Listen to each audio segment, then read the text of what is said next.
मोहब्बत की दुकान में मुनाफा भी हो रहा है और उसके बाद भी कोहराम भी मचाया जा रहा है। चुनाव में क्या वादा किया था कि हर परिवार की एक महिला को 1 लाख रुपए देंगे।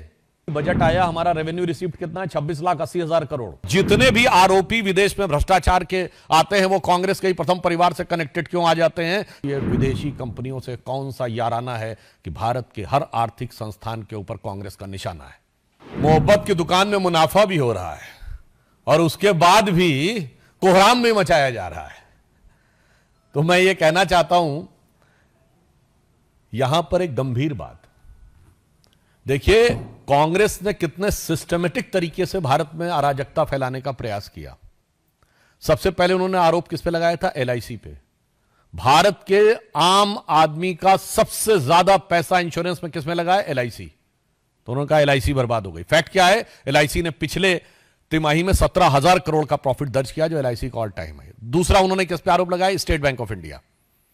भारत के लोगों के सबसे ज्यादा खाते अगर किसी एक बैंक में है, भारत का सबसे बड़ा बैंक स्टेट बैंक। उन्होंने कहा स्टेट बैंक बर्बाद हो गया है। पिछली और उससे पिछली वाली तिमाही में 21,000 करोड़ रुपए का प्रॉफिट दर्ज किया है, जो एसबीआई का ऑल टाइम हाई नहीं है। भारत के सारे प्राइवेट और पब्लिक सेक्टर्स को मिला के ऑल टाइम हाई है, मतलब रिलायंस से ज्यादा प्रॉफिट एसबीआई ने दर्ज किया है। उसके बाद उन्होंने क्या कहा? एचएएल। एचएएल क्या है? भारत का सबसे बड़ा डिफेंस का पीएसयू है और मोदी जी की सरकार में आने के बाद भारत की रक्षा क्षेत्र में आत्मनिर्भरता में सबसे आगे एचएएल है। उन्होंने कहा एचएएल बर्बाद हो गया है। ये सिर्फ 1.5 साल पहले की बातें हैं।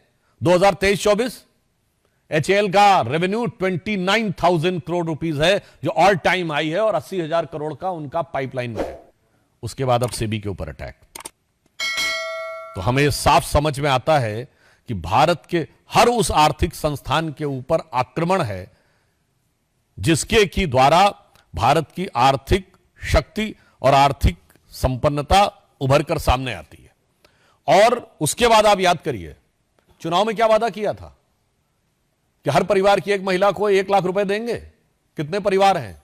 140 करोड़ की जनसंख्या, 4.5 पर्सन पर फैमिली है। 4.5 से डिवाइड करिए, 31 करोड़ के आसपास आएगा। और अभी बजट आया, हमारा रेवेन्यू रिसीप्ट कितना है? 26,80,000 करोड़, यानी 27 लाख करोड़ से कम भारत सरकार की आमदनी है। और कहते थे 31 करोड़ परिवारों में लगभग सभी को 1-1 लाख दे देंगे, यानी 31 लाख करोड़ रुपया बांट देंगे। और बहुत से गरीब और कम शिक्षित लोगों को वो भरवाने में सफल हो गए। ये साफ बात देख लीजिए कि ये आर्थिक अराजकता फैलाने का लक्ष्य है कि नहीं। और साथ में कौन? मैं कांग्रेस से पुनः ये बात जो कह चुका हूं रिपीट करना चाहता हूं, हमेशा विदेशी कंपनियों के साथ आप क्यों खड़े रहते हैं? आज से 40 साल पहले यूनियन कार्बाइड के साथ 84 में कांग्रेस खड़ी थी, बोफोर्स के साथ 87 में कांग्रेस खड़ी थी, हॉविट्जर के साथ कांग्रेस खड़ी थी, अगस्ता वेस्टलैंड के साथ कांग्रेस खड़ी थी, हिंडनबर्ग के साथ कांग्रेस खड़ी है, बीबीसी के साथ कांग्रेस खड़ी थी। जॉर्ज सोरस का सुर और कांग्रेस का सुर बिल्कुल एक है। वो भी कहता है मोदी को हटाना है हर कीमत पे, और इनका भी कहना है मोदी को हटाना है। और जितने भी आरोपी विदेश में भ्रष्टाचार के आते हैं वो कांग्रेस के ही प्रथम परिवार से कनेक्टेड क्यों आ जाते हैं? चाहे वो वॉरेन एंडरसन हो, टोबियो कॉट्रोची हो, ग्वाइडो हेस्के हो, क्रिश्चियन मिशेल हो।